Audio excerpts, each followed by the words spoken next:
To take you to the White House and the Oval Office, where President Trump is meeting with his Canadian counterpart. Here they are.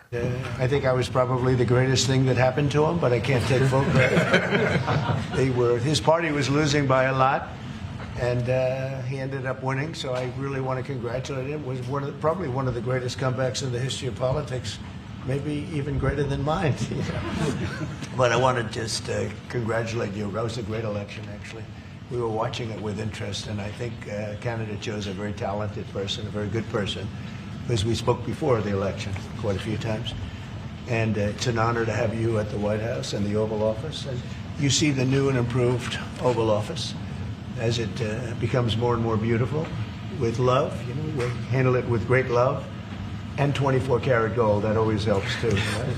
But it's been a lot of fun. We're going over some of the beautiful pictures that were stored in the vaults that were for many, many years, in some cases over 100 years. They were stored in vaults of the great presidents, or almost great presidents, all having a reason for being up, every one of them. So it's very interesting. But I just want to congratulate you, and ran a really great race. I watched the debate. I thought you were excellent, and I think we have a lot of things in common. We have some tough points to go over, and that'll be fine. We're going to also be discussing Ukraine, Russia, the war, because Mark wants it ended as quickly as I do. I think it has to end. We had some very good news last night. The Houthis have announced that they are not, or they've announced to us at least, that they don't want to fight anymore. They just don't want to fight, and we will honor that, and we will stop the bombings, and they have capitulated, but more importantly, we will take their word. They say they will not be blowing up ships anymore, and that's what the purpose of what we were doing. So that's just news. We just found out about that. So I think that's very, very positive. They were knocking out a lot of ships going, as you know, sailing beautifully down the various seas. It wasn't just the canal. It was a lot of other places. And I will accept their word, and we are going to stop the bombing of the Houthis, effective immediately. And Marco, you'll let everybody know that, okay? Do you have something to say about that, by the way? It's a pretty big announcement. Yeah, this was always a freedom of navigation mission. Besides, these are, a band of individuals with advanced weaponry that were threatening global shipping, and the job was to get that to stop. And if it's going to stop, then we can stop. And I think it's an important development. And we'll have, maybe before we're going to, as you know, the Middle East, Saudi Arabia. We're going to UAE and Qatar, and that'll be, I guess, Monday night. Some of you are coming with us. I think before then we're going to have a very, very big announcement to make, like as big as it gets, and I won't tell you on what, but it's going to, and it's very positive. I'd tell you if it was negative or positive. I can't keep that out. It is really, really positive. And that announcement will be made either Thursday or Friday or Monday before we leave. But it'll be one of the most important announcements that have been made in many years about a certain subject, very important subject. So you'll all be here. Mark, would you like to say a few words? Well, thank you, Mr. President. I'm on the edge of my seat, actually. But thank you for your hospitality and above all for your leadership. You're a transformational president, focus on the economy with a relentless focus on the American worker, securing your borders, ending the scourge of fentanyl and other opioids, and securing the world. And I've been elected with my colleagues here, with the help of my colleagues here. I'm going to spread the credit to transform Canada. With a similar focus on the economy, securing our borders, again on fentanyl, much greater focus on defense and security, securing the Arctic and developing the Arctic. And the history of Canada and the U.S. is we're stronger when we work together, and there's many opportunities to work together. And I look forward to, addressing some of those issues that we have, but also finding those areas of mutual cooperation so we can go forward. That's great. Very nice. Thank you very much. It's a very nice statement. Mr. President, anybody? Mr. President, is USMCA dead? No, it was actually very effective, and it's still very effective, but people have to follow it. So, that's been a problem. People haven't followed it. But it was a transitional step a little bit. And as you know, it terminates fairly shortly. It gets renegotiated very shortly. But I thought it was a very positive step from NAFTA. NAFTA was the worst trade deal in the history of our country, probably in the history of the world. And this was a transitional deal, and we'll see what happens. We're going to be starting to possibly renegotiate that if it's even necessary. I don't know that it's necessary anymore, but it served a very good purpose. And the biggest purpose it served is we got rid of NAFTA. NAFTA was a very unfair deal for the United States, a very, very terrible deal. It should have never been made. It was made many years ago, but it should have never been made. Canada and the United States. Would you like to see your first trade deal be with Canada, our neighbors in the world? I would love that. Look, I have a lot of respect for this man, and I watched him come up, in a sense, through the ranks when he wasn't given much of a chance, and he ran a really great campaign. He did a really great debate. I think that debate was very helpful. I was going to raise my hand. I don't know if that's good or bad. I shouldn't say that. That might hurt you. But no, he ran a really great election, I thought. And yeah, something could happen. Something could happen. Yeah, please. What's the top concession you want out of Canada? The top concession you want out of Canada? Concession? Yes. Friendship. But that's not a concession. No, we're going to be friends with Canada. Regardless of anything, we're going to be friends with Canada. Canada is a very special place to me. I know so many people that live in Canada. My parents had relatives that lived in Canada, my mother in particular. And I love Canada. I have a lot of respect for the Canadians. Wayne Gretzky, I mean, how good, the great one. You happen to have a very, very good hockey player right here on the Capitals, who I have a lot of respect. He is a big, tough cookie, too. Just broke the record. And he's a great guy, and we had the team here, and I got to know a lot of the players. But now Canada is a very special place. Yeah, please. Mr. President, and Mr. Prime Minister, I'd like to get your response to this too. But Mr. President, you have said that Canada should become the 51st state. Were you joking? No. Well, I still believe that, but it takes two to tango, right? But no, I do. I mean, I believe it would be a massive tax cut for the Canadian citizens. You get free military, you get tremendous medical cares and other things. There would be a lot of advantages, but it would be a massive tax cut. And it's also a beautiful, as a real estate developer, I'm a real estate developer at heart. When you get rid of that artificially drawn line, somebody drew that line many years ago with like a ruler, just a straight line right across the top of the country. When you look at that beautiful formation when it's together, I'm a very artistic person, but when I looked at that beauty, I said that's the way it was meant to be. But I do feel it's much better for Canada, but we're not going to be discussing that unless somebody wants to discuss it. I think that there are tremendous benefits to the Canadian citizens, tremendously lower taxes, free military, which honestly we give you essentially anyway because we're protecting Canada if you ever had a problem. But I think it would really be a wonderful marriage because it's two places that get along very well. They like each other a lot.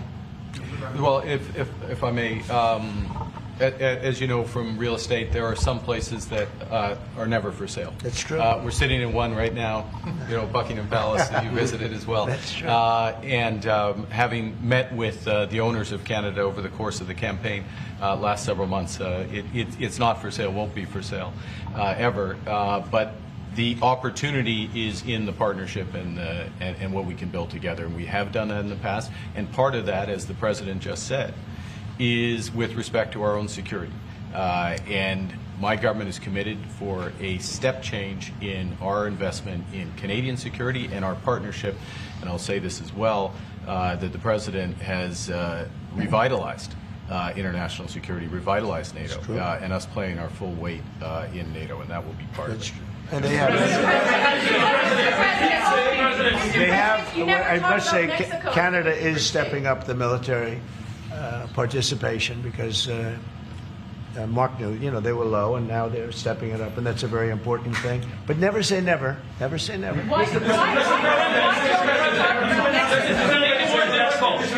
I'm saying that what would it take to get the tariffs off of Canada?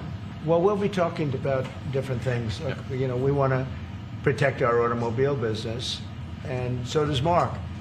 But we want to make the automobiles, and we want to, we have a tremendous abundance of energy, more than any country. We have, just in Alaska alone, Anwar's been reopened now. Anwar's probably the largest find anywhere in the world. They say it's larger than Saudi Arabia. I don't know, but it's a lot.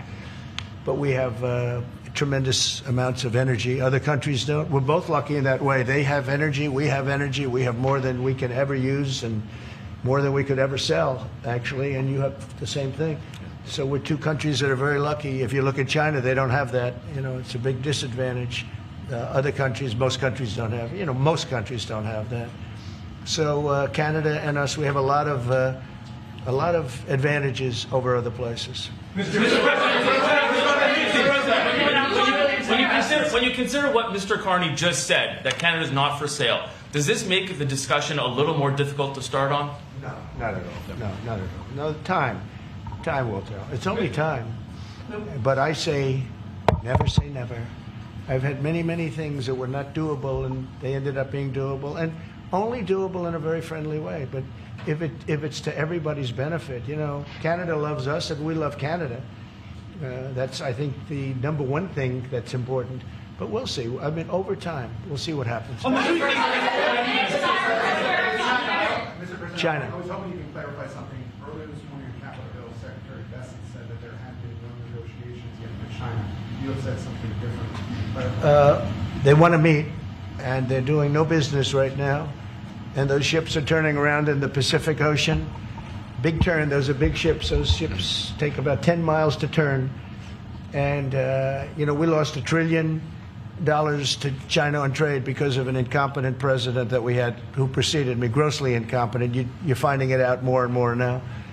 And by not trading, we're losing nothing. So we're saving $1 trillion. It's a lot. But they want to negotiate, and they want to have a meeting, and we'll be meeting with them at the right time. But you haven't met with them yet. I have not met with them, of course. You would know if I met. I'd tell you.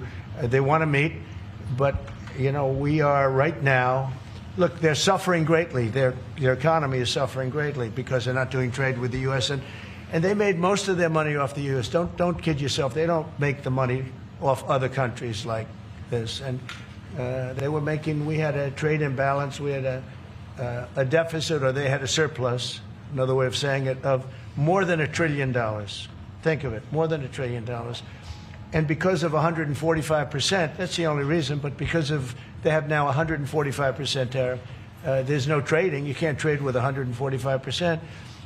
We are, therefore, making, in a certain way, I guess, $1.1 trillion. In other words, we're not losing $1.1 trillion. Our deficit is much better. When I started, I say we were losing billions of dollars a day on trade. That's rapidly turning around. We looked at numbers this morning.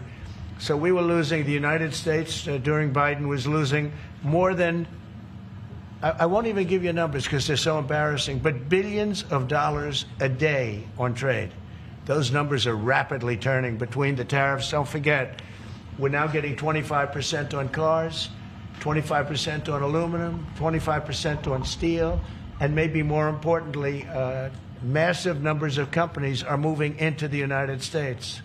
Honda, we have tremendous, the car companies that are moving in at levels we've never seen before. The biggest investment ever made in the United States is being made right now. Trillions of dollars. I would say we could be at $9 trillion. You could go back to other presidents. They haven't had $1 trillion for their entire term. Look at Biden. He had bad numbers. People were leaving. They weren't coming in. They were leaving with Biden, and he didn't know the difference. The only thing he knew is people coming in. You know who they were? Illegal immigrants, okay, from prisons, from mental institutions, from all sorts of places that weren't good, from gangs, from Venezuela. They were coming in and they were criminals and murderers, 11,888 people that murdered, and at least half of them murdered more than one person. This is what Biden led into our country. I'm bringing in big companies. We have Apple is investing $500 billion. We have Jensen, as you know, is going to be 500 biggest chip maker, or chip thinker, I call him. He's really a thinker more than a maker. But we also have the maker, Mr. Wei.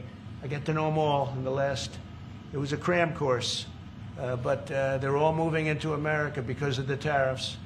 And I don't think people have appreciated it. Some people do. Some of the smart people do. So we have more money coming in. It's really an amazing thing. We have more money being invested in the United States now than at any time ever before in our history, and it's not even close. And I think the real number could be 9 or 10 trillion. We don't know everybody that's doing it. We have many. I just heard about a plant that's being built right now, a very, very top-of-the-line company. And they didn't come to the White House. They're just doing it because they're making it, because if they build here, there are no tariffs. And this is the big market. This is the market. That sets us apart from it. This is the market where everyone wants to be. Now, if I didn't come here and do this, all of a sudden we wouldn't be the market where everyone wants to be. So we're able to do it in time. But we're going to have a great announcement. And I'm not necessarily saying it's on trade. Going to the beginning, we're going to have a great announcement over the next few days, an announcement that will be so incredible, so positive. And I'm not saying, I don't want you to think it's necessarily on trade. Just to finish, we also have a situation, because everyone says, when are you going to sign deals? We don't have to sign deals. We could sign 25 deals right now, Howard, if we wanted. We don't have to sign deals. They have to sign deals with us. They want a piece of our market. We don't want a piece of their market. We don't care about their market. They want a piece of our market. So we can just sit down, and I'll do this at some point over the next 2 weeks, and I'll sit with Howard and Scott and with our great vice president, who has done a really good job. We have some good news to report on a lot of fronts. But JD will be there, and Marco, and we're going to sit down, and we're going to put very fair numbers down, and we're going to say, here's what this country, what we want, and congratulations, we have a deal. And they'll either say, great, and they'll start shopping, or they'll say, not good, we're not going to do it. And I said, that's okay, you don't have to shop. Now, we may think, well, they have a right, you know, that maybe we were a little bit wrong, so we'll adjust it. And then you people will say, oh, it's so chaotic. No, we're flexible. But we'll sit down, and we'll, at some point, in some cases, we'll sign some deals. It's much less important than what I'm talking about. For the most part, we're just going to put down a number and say, this is what you're going to pay to shop. And it's going to be a very fair number. It'll be a low number. We're not looking to hurt countries. We want to help countries. We want to be friendly with countries. But you keep writing about deals. When are we going to sign? When? It's very simple. We're going to say, in some cases, we want you to open up your country. In some cases, we want you to drop your tariffs. I mean, India, as an example, has one of the highest tariffs in the world. We're not going to put up with that. And they've agreed already to drop it. They'll drop it to nothing. They've already agreed. They would have never done that for anybody else but me. So we're going to put down some numbers, and we're going to say our country is open for business. And they're going to come in, and they're going to pay for the privilege of being able to shop in the United States of America. It's very simple. It's very simple. So I wish they'd keep, stop asking, how many deals are you signing this week? Because one day we'll come and we'll give you 100 deals. And they don't have to sign. All they have to do is say, oh, we'll start sending our ships right now to pick up whatever we want or to bring whatever we want. It's very, very simple. And I think my people haven't made it clear. We will sign some deals. But much bigger than that is we're going to put down the price that people are going to have to pay to shop in the United States. Think of us as a super luxury store, a store that has the goods. You're going to come and you're going to pay a price, and we're going to give you a very good price. We're going to make very good deals, and in some cases we'll adjust. But that's where it is. And we've been ripped off by everybody for 50 years, and we're just not going to do that anymore. We can't do that. And we can't let any country do that to us. We're just not going to do it anymore.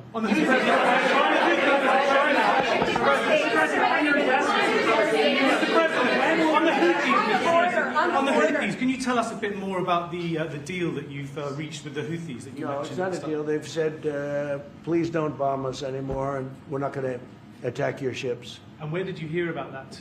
It doesn't matter where I hear it. The very good source, I could tell you. Very, very good source. Would you say, Marco? I would say pretty good, right, JD? A very good source. Mr. President, No, they don't want to be. They don't want to be. They don't want to be bombed anymore. You know. Sort of thought that would happen. Behind you, please. Clarifying something you said on USMCA, is the U.S. prepared to walk away from that pact? From what pact? USMCA. No. It's fine. It's there. It's good. We use it for certain things. It's there. We have the USMCA is a good deal for everybody. I won't say this about Mark, but I didn't like his predecessor. I didn't like a person that worked for. She was terrible. Actually, she was a terrible person, and she really hurt that deal very badly because she tried to take advantage of the deal and she didn't get away with it. You know what I'm talking about. But so you know, we had a bad relationship having to do with the fact that we disagreed with the way they viewed the deal, and we ended it. You know, we ended that relationship pretty much. The USMCA is great for all countries. It's good for all countries.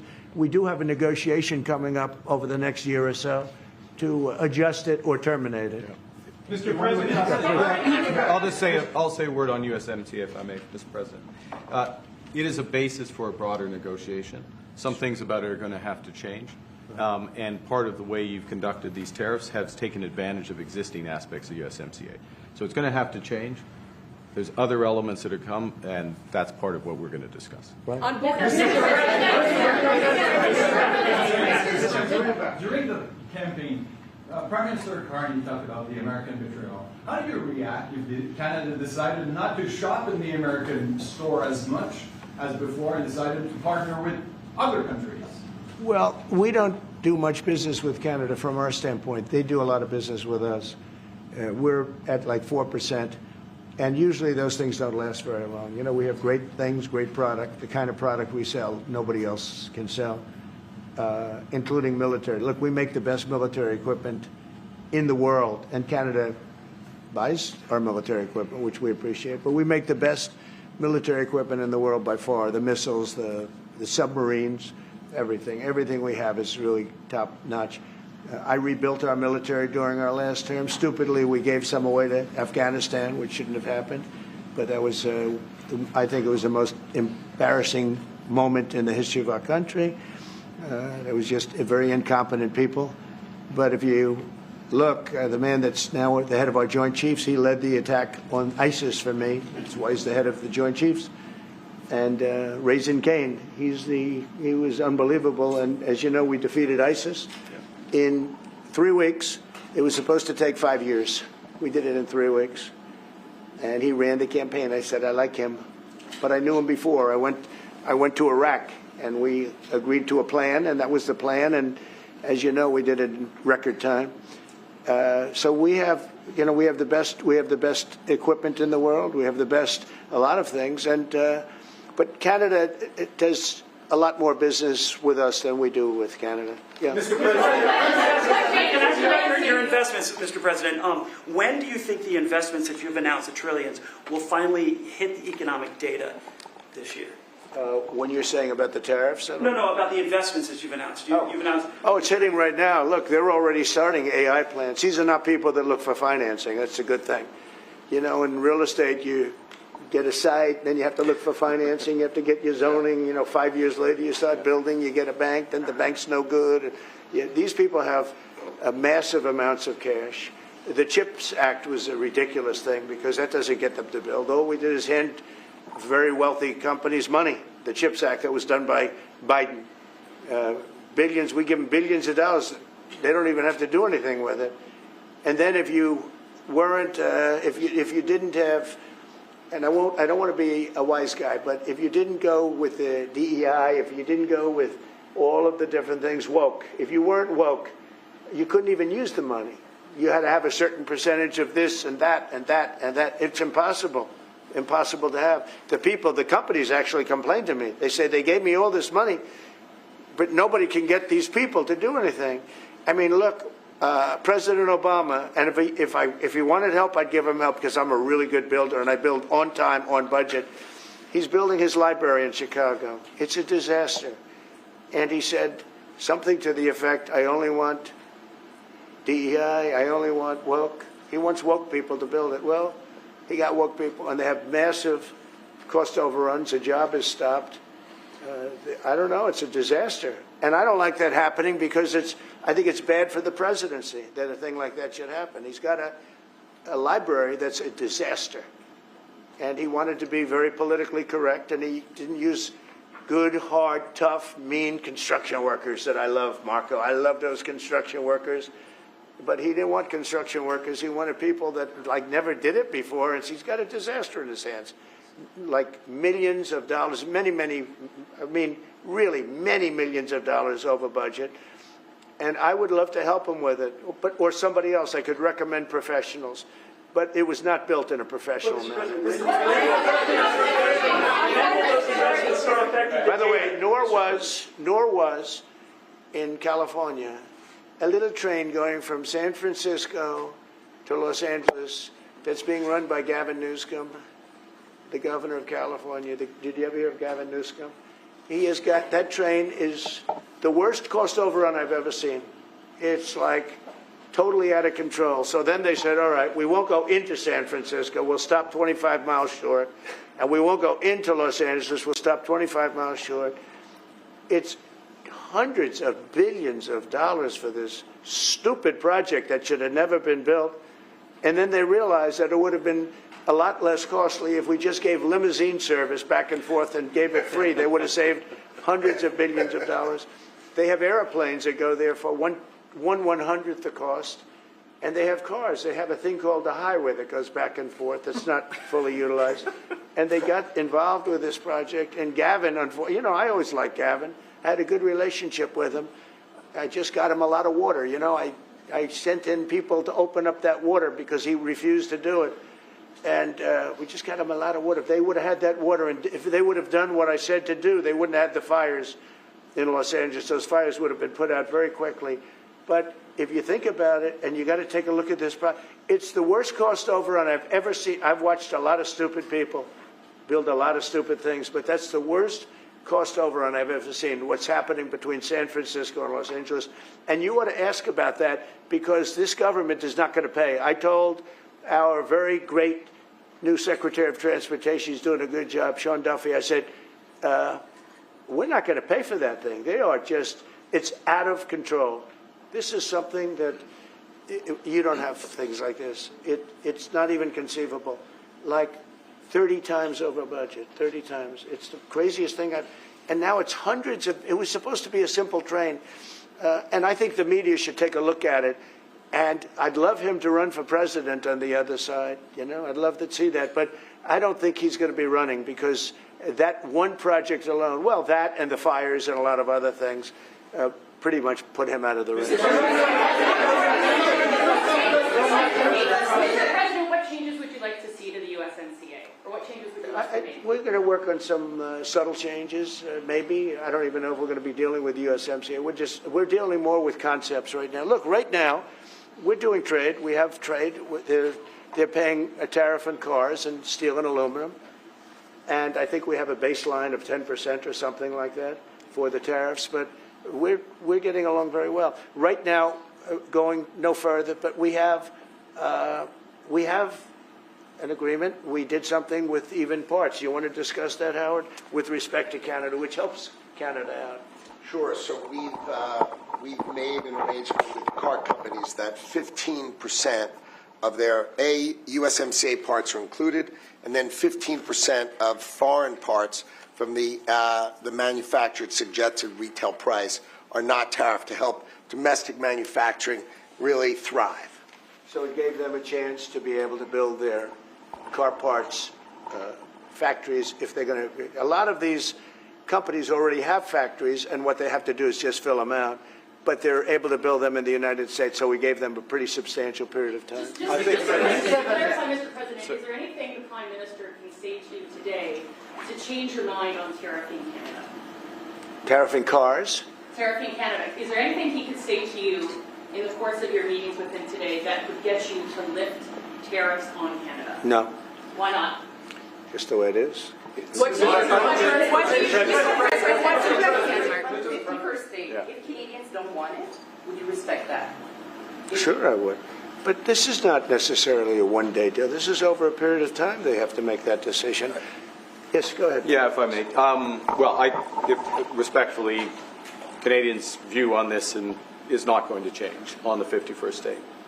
Secondly, we are the largest client of the United States in the totality of all the goods. So we are the largest client of the United States. We have a tremendous auto sector between the two of us, and the changes that made have been helpful. 50% of a car that comes from Canada is American. That's not like anywhere else in the world. And to your question about is there one thing?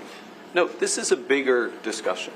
There are much bigger forces involved, and this will take some time and some discussions, and that's why we're here, to have those discussions, and that is represented by who's sitting around the table. See, the conflict is, and this is very friendly. We're not. This is not going to be like we had another little blow up with somebody else. That was a much different.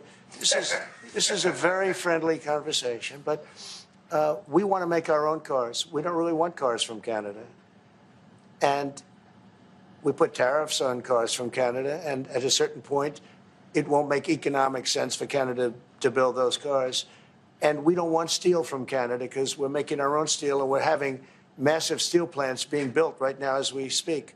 We really don't want Canadian steel, and we don't want Canadian aluminum and various other things because we want to be able to do it ourselves. And we, because of past thinking of people, we have a tremendous deficit with Canada. In other words, they have a surplus with us. And there's no reason for us to be subsidizing Canada. Canada's a place that will have to be able to take care of itself economically. I assume they can. I will tell you that Trudeau, when I spoke to him, I used to call him Governor Trudeau. I think that probably didn't help his election. But when I spoke to him, I said, so why are we taking your cars? Why are we taking we want to make them ourselves. I mean, I said, and if the price of your cars went up, or if we put a tariff on your cars of 25%, what would that mean to you? He said, that would mean the end of Canada. He actually said that to me. And I said, that's a strange answer, but I understand his answer. But no, I mean, it's hard to justify subsidizing Canada to the tune of maybe $200 billion a year. We protect Canada militarily, and we always will. We're going to, that's not a money thing. But we always will. But, it's not fair. But why are we subsidizing Canada $200 billion a year, or whatever the number might be? It's a very substantial number. And it's hard for the American taxpayer to say, gee whiz, we love doing that. Thank you very much. We're going to have a very substantial. Thank you. Thank you very much.